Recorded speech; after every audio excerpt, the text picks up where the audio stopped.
look around like you own this town, but I know what's been going down, 'cause no one knows you like I do. Sudah bukan rahasia jika setiap wanita ingin dibilang cantik.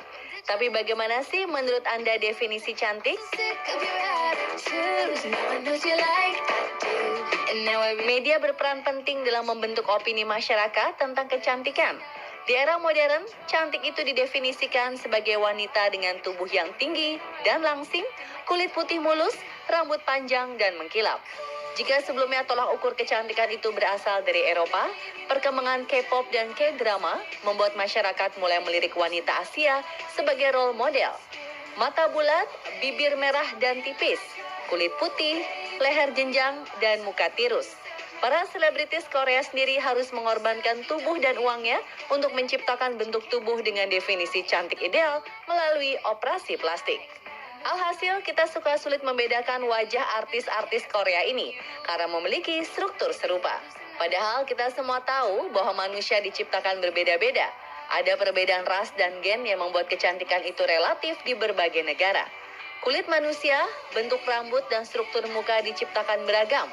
Unsur-unsur ini yang membuat standar kecantikan di setiap wilayah relatif berbeda dengan wilayah lainnya.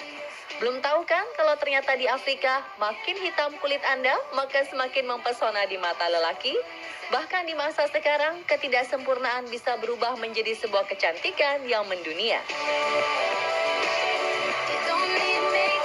Berikut ulasan makhluk Tuhan paling cantik di berbagai negara versi on the spot.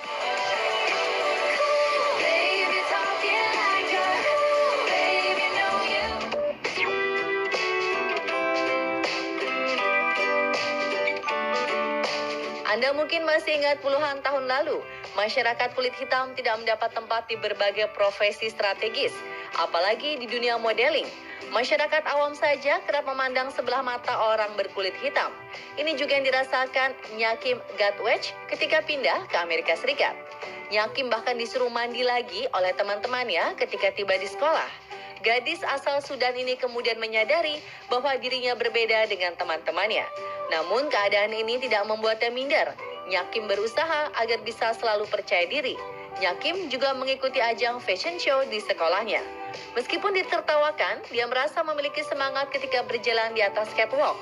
Aura positif ini justru menarik perhatian para pencari bakat dan memberinya jalan untuk terjun ke dunia model profesional. Kulit Nyakim sangat gelap. Bahkan jika dia memakai baju berwarna hitam dan ditempatkan di tempat gelap, Nyakim nyaris tidak kelihatan.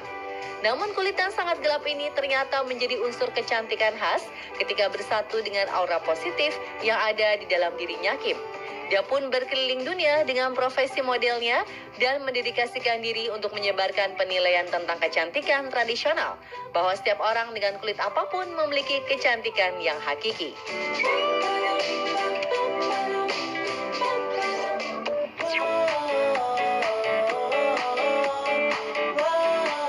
Jika Nyakim dibully karena kelebihan pigmen hitam, wanita yang satu ini juga mengalami perundungan karena kekurangan pigmen alias albino.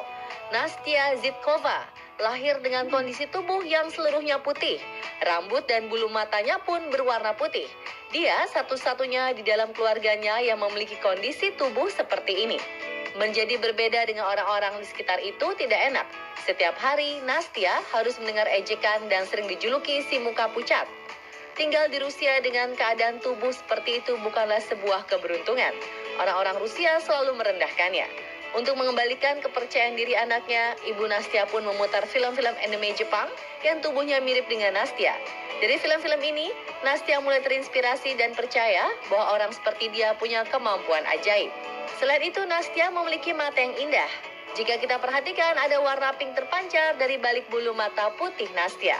Inilah yang membuat Nastia bangkit dan membuktikan pada dunia bahwa setiap orang cantik dengan keunikannya masing-masing. Nama Nastia mulai naik ketika dia melakukan cosplay karakter anime Jepang. Instagram yang bernama Kicker-chan pun mulai dibanjiri followers. Julukannya pun berubah menjadi Princess of Ice.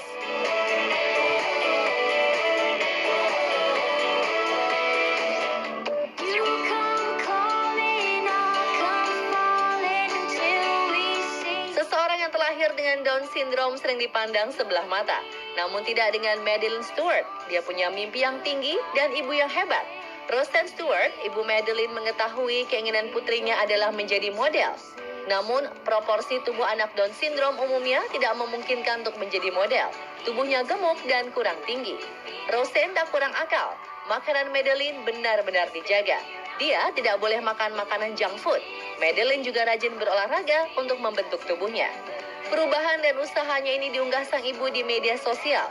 Dari situlah akhirnya undangan untuk menjadi model berdatangan.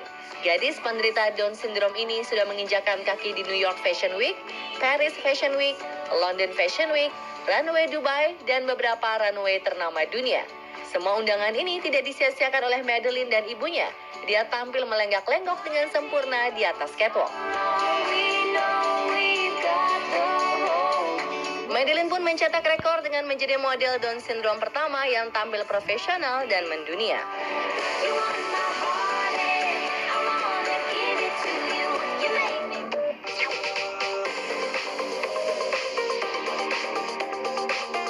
Beberapa dari wanita mungkin bermasalah dengan alisnya. Alis yang berantakan bahkan bisa membuat seorang wanita mencukur habis alisnya dan diganti dengan alis sulam. Hal yang sama dialami oleh Natalia Castellar-Calvani. Gara-gara alis yang terlalu tebal, gadis berdarah Puerto Rico ini pun sempat ingin mencukur alisnya. Untungnya sang ibu melarangnya dan menyuruhnya belajar mencintai alisnya sendiri. Dia sempat frustrasi, sampai suatu hari foto yang diambil adiknya dilirik oleh pencari model. Knowles & Halston Heritage termasuk agensi yang sangat selektif. Mereka bahkan jarang menerima model yang belum berpengalaman dan masih muda seperti Natalia. Usianya masih 18 tahun ketika itu. Tetapi karena alisnya yang unik, Natalia bisa bersanding dengan model papan atas lain. Tentu saja teman-temannya terkejut ketika mendengar Natalia menjadi model. Mereka tidak menyangka orang yang mereka olok-olok dulu bisa berkembang di dunia model dan kini diidolai karena kecantikannya yang unik itu.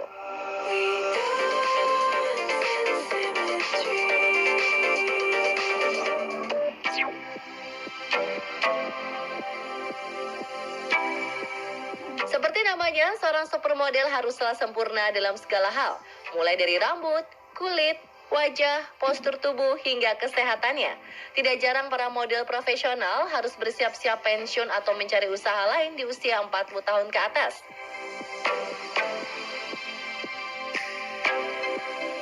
Namun berbeda dengan nenek yang satu ini, dia bahkan baru memulai karir modelingnya di usia 80 tahun. Frances Danscombe sejak kecil memang sering bergaya di depan keluarganya. Hobinya adalah bernyanyi di atas meja. Namun perang membuat Frances harus dievakuasi dari London ke Wales. Sejak dievakuasi, hidup Frances berubah. Dia tidak lagi bisa memamerkan kebolehannya di depan keluarganya. Ketika remaja, Frances juga minder dengan bentuk tubuhnya yang dianggapnya sangat kurus. Kehidupan Frances berjalan seperti layaknya wanita lain. Dia berhenti bekerja di usia 26 tahun sebagai juru ketik karena sudah memiliki anak. Ketika usianya 42 tahun, Frances berusaha kembali bekerja, namun sangat sulit karena dia bersaing dengan tenaga kerja yang lebih muda. Tak jarang Frances mendapat bullying. Namun perlakuan itu membuatnya belajar meningkatkan kepercayaan dirinya. Frances berubah menjadi seseorang yang penuh percaya diri di usia tuanya.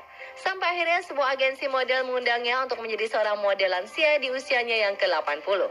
Dengan pekerjaan ini, Frances ingin mengatakan pada dunia bahwa kecantikan berasal dari dalam diri seseorang yang bisa digunakan untuk membantu orang lain. Pemirsa, telah makhluk Tuhan paling cantik yang berhasil dikumpulkan tim On The Spot. Jangan benci kekurangan Anda. Bisa jadi kekurangan itu membawa keberuntungan bagi Anda.